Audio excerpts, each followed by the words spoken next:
बढ़ते हुए नजर आ रहे हैं। आप देख सकते हैं कि प्रधानमंत्री नरेंद्र मोदी अपनी दोनों ओर खड़े हजारों जी बिल्कुल राजीव, लौटेंगे आपके पास। तो ये तस्वीरें देखिए, प्रधानमंत्री नरेंद्र मोदी, सीएम योगी आदित्यनाथ, फैजाबाद से सांसद और प्रत्याशी लल्लू सिंह लोगों का अभिवादन स्वीकार करते हुए आगे बढ़ते हुए, और साथ ही साथ काफिले के आगे महिला ब्रिगेड नजर आ रही है। महिला कार्यकर्ता है बीजेपी की जो आगे कमान संभाले हुए दिख रही हैं। निमेश का रुख कर लेते हैं, हमारे सहयोगी इस वक्त हमारे साथ मौजूद है। निमेश, महिलाओं की एक बड़ी टीम प्रधानमंत्री के काफिले के आगे आगे है, इसके क्या मायने हैं? इस बार प्रधानमंत्री जिन जिन मंचों से हमें नजर आए वहां पर महिला कार्यकर्ता, महिला नेताओं की मौजूदगी दर्ज कराई गई और बाकायदा फोटो सेशन हर जगह हो रहा है। महिला शक्ति का जिक्र प्रधानमंत्री बार बार कर रहे हैं।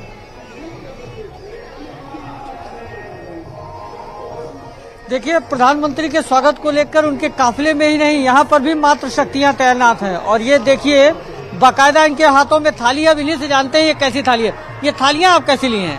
आरती करने के लिए। किसकी उतारी? मोदी की। क्यों, ऐसा क्या किया? आपको पसंद है, बहुत अच्छे लगते हैं। हमारे देश के प्रधानमंत्री हैं, हाँ, इसीलिए हम लोग आरती उतारेंगे उनकी। ऐसा ये नजारा एक नहीं है, आपको मैं और दिखाना चाहूंगा। देखिए, यहाँ जितनी भी महिलाएं हैं, ये आप भी आरती उतारेंगी? जी भैया। आज प्रधानमंत्री आ रहे हैं। प्रधानमंत्री भाई, ये पुष्प किस काम के लिए? उनके स्वागत के लिए। उन्होंने अयोध्या के लिए बहुत काम किया। सर्वप्रथम इन्होंने मंदिर का निर्माण कराया है, उसकी वजह से अयोध्या में बहुत रौनक आई है। आप लोग ये थालियां लेकर क्यों तैयार हैं? हम लोग मोदी जी की आरती उतारेंगे। यहाँ मोदी जी आ रहे हैं, आज रोड शो है हम लोगों का। आपने इसमें दीपक लगा रखा है? जी, हमारे प्रधानमंत्री अभी के और होने वाले भी प्रधानमंत्री। अच्छा, बात के भी आप आश्वस्त हैं? जी बिल्कुल आश्वस्त हैं, और 400 पार के प्रति आश्वस्त हैं हम। उनके आगमन पे, उनकी खुशी में आने की हम आरती उतारेंगे और पुष्प वर्षा करेंगे। देखिए, मात्र शक्तियां हैं और एक दो नहीं है, यहाँ पे सैकड़ों की संख्या में महिलाएं हैं जो यहाँ पर बाकायदा प्रधानमंत्री के स्वागत के लिए तैयार हैं। यहाँ पर फूलों की थाली सजा के रखी है, उसमें दीपक हैं। अपने देश के प्रधानमंत्री का ये पुष्प वर्षा करके स्वागत करेंगी, दीपक जला करके उनकी आरती उतारेंगी। तो कुछ माहौल ऐसा है कि मात्र शक्तियों का आशीर्वाद भी बढ़ चढ़ करके अयोध्या में ही नहीं पूरे देश में मिल रहा था, लेकिन अयोध्या में जो नजारा देखने को मिला वो बेहद खास है। यहाँ पर भी अब से कुछ ही देर में प्रधानमंत्री पहुंचेंगे और प्रधानमंत्री के रोड शो के लिए लेकर कहा जा रहा है कि बस अब चंद मिनट देखिए, हम दिखाना चाहेंगे कि सामने ये स्कॉट आ गई है और अब ये रोड साफ क्लियर कराई जा रही है। और अब से कुछ ही देर में प्रधानमंत्री राष्ट्रपति सदन से आगे बढ़ चुके हैं और पोस्ट ऑफिस चौराहे से थोड़ा सा आगे बढ़ते हुए बाबू बाजार, तुलसी उद्यान होते हुए और फिर जन्मभूमि पथ से शुरू हुआ उनका जो रोड शो है वो लता मंगेशकर चौक पर समाप्त होगा। इसके साथ लौटेंगे आपके पास। इस वक्त अमित लता चौक पर ही मौजूद हैं और यहीं पर जाकर रोड शो का समापन होना है। अमित, अभी वहां तक पहुंचने में लंबा इंतजार है। 8:15 बजे का वक्त पहले कहा जा रहा था, लेकिन जो रफ्तार देखने को मिल रही है इस वक्त काफिले की, ऐसा लगता नहीं कि 8:15 बजे तक भी और 8:30 बजे तक भी प्रधानमंत्री वहां पहुंच पाएंगे। नहीं, लग तो यही रहा है कि इनका अभी थोड़ा और समय लग जाएगा। इस समय तक 8:20 तक प्रधानमंत्री मोदी को यहाँ पहुंच जाना था, लेकिन चूंकि अयोध्या आने के कार्यक्रम में थोड़ी देरी हुई, उसके बाद रामलला के दर्शन पूजन करने के बाद वो रथ जब वहां से चला है तो उसकी रफ्तार भी बहुत धीमी है। और रफ्तार का धीमा होना बहुत स्वाभाविक है। जैसा मैंने थोड़ी देर पहले कहा मेनका कि जो लोग यहाँ पर आए हैं पीएम मोदी की एक झलक पाने के लिए, पीएम उनको निराश नहीं करना चाहते हैं। और इसी क्रम में आप देखिए कि थोड़ी देर पहले उन्होंने एक्स पर अपनी बात भी लिखी है, सोशल साइट एक्स पर उन्होंने लिखा है कि अयोध्या वासियों का हृदय भी प्रभु राम जैसा विशाल है। रोड शो में आशीर्वाद देने आई जनता जनार्दन का अभिनंदन।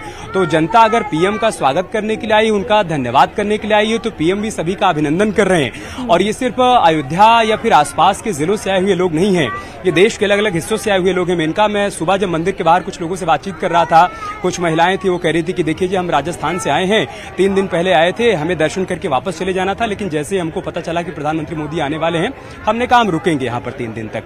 हम उस दिव्य पुरुष को देखना चाहते हैं, जिसने 500 वर्षों की तपस्या को फलीभूत किया, हमारा संकल्प सिद्धि में तब्दील हुआ और आज जिस रामलला को हम निहार रहे हैं उनके प्रयासों का परिणाम है। तो आज हम उनको भी निहार कर जाएंगे। हमने रामलला को तो निहार लिया है, लेकिन हम पीएम मोदी को भी निहार कर जाएंगे। ये भी बताएं, इस वजह से पीएम मोदी किसी को निराश नहीं करना चाहते। और जैसा निमिष बता रहे थे जी अमित, ये भी बताएं कि यहाँ जितनी बड़ी तादाद में लोग मौजूद हैं, राम के श्रद्धालु हैं, और जो राम के श्रद्धालु हैं निसंदेह वो पीएम मोदी से भी कनेक्ट हो जाते हैं। पीएम मोदी को सिर्फ देखने के लिए आए हैं या फिर मोदी हैं तो मुमकिन है, उस नारे में भरोसा रखने वाले लोग भी हैं। क्योंकि कई बार हमने देखा है कि जितनी बड़ी तादाद में भीड़ इकट्ठा होती है, वोटों में वो तब्दील नहीं होती है। तो यहाँ पर प्रधानमंत्री और अयोध्या को देखकर क्या बीजेपी के तरफ मन बनाने वाले लोग भी हैं या सिर्फ प्रधानमंत्री के तौर पर देखने वाले लोग भी हैं? देखिए, अब अगर 100 के 100 लोग होते हैं तो सबके विचार एक जैसे तो नहीं होते हैं इनका। हाँ, लेकिन भाव कमोबेश सबके एक जैसे हैं। अगर वो राम की नगरी में आए हैं, रामलला के दर्शन कर रहे हैं, तो मनोभाव तो राम जैसे होंगे, मन में राम तो होंगे, इसमें कोई दो राय नहीं, इसमें कोई आशंका नहीं है। और रही बात विकास की, तो लोग विकास का भी जिक्र कर रहे हैं। जिस लता मंगेशकर चौक पर हम खड़े हैं इनका, इसकी सूरत ऐसी तो नहीं हुआ करती थी, आपने भी तो देखा होगा ना। ये यहाँ पर वीड़ा रखी गई है, लता मंगेशकर चौक का निर्माण हुआ, तो ये सब कुछ इसी सरकार की अगुवाई में तो हुआ है। और ऐसा नहीं कि विकास सिर्फ अयोध्या तक में हो रहा है। आप उत्तर प्रदेश के अलग अलग हिस्सों में देख लीजिए, आप देश के अलग अलग हिस्सों में देख लीजिए। आज कनेक्टिविटी इतनी बेहतर हो गई है कि हमें लखनऊ से अगर अयोध्या आना है तो हमें सोचना नहीं पड़ रहा है। कल हम रात में अमेठी में मौजूद थे, हमने वहां पर शो किया और उसके बाद हम 2 घंटे के भीतर अयोध्या धाम आ गए। ये सब कुछ सरकार के प्रयासों से संभव हो पाया है। रोड कनेक्टिविटी जब बेहतर होती है तो विकास भी तेजी से दौड़ता है।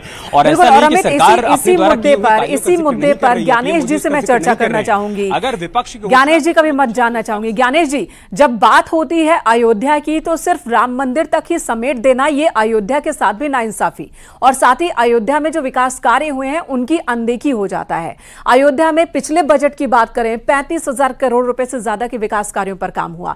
इस बार भी बजट में, यूपी के बजट में 30,000 करोड़ के आसपास अयोध्या के लिए रखा गया है। और ये सारे प्रोजेक्ट्स कुछ पूरे हो गए हैं, कुछ पूरे होने वाले हैं और कुछ आगे शुरू होने वाले हैं। अयोध्या जाने के लिए सिर्फ सड़क ही नहीं, आज आप वायु मार्ग से जा सकते हैं, जल मार्ग पर भी काम चल रहा है और रफ्तार बढ़ा दी गई है ताकि अयोध्या पहुंचने वाले लोग बड़ी तादाद में पहुंच सके। पहले अयोध्या जाने का मतलब होता था कि धूल के बीच से गुजरना है, पसीने के बीच से गुजरना है, रहने के लिए कोई व्यवस्था नहीं होती थी, कोई होटल नहीं होता था, ढंग का खाना लोगों को नहीं मिलता था। और आज आप अयोध्या जाएंगे तो यहां पर होटल्स की संख्या बढ़ चुकी है, यहां पर आपको खाना भी अच्छा मिलेगा, रहना भी अच्छा मिलेगा। और जो दूर दूर से लोग आते हैं वो इस बात को कहते हैं कि ये अयोध्या वो नहीं है जब हम रामलला को टाट में देखते थे और जो राम के श्रद्धालु होते थे वो भी जमीन पर सोते थे।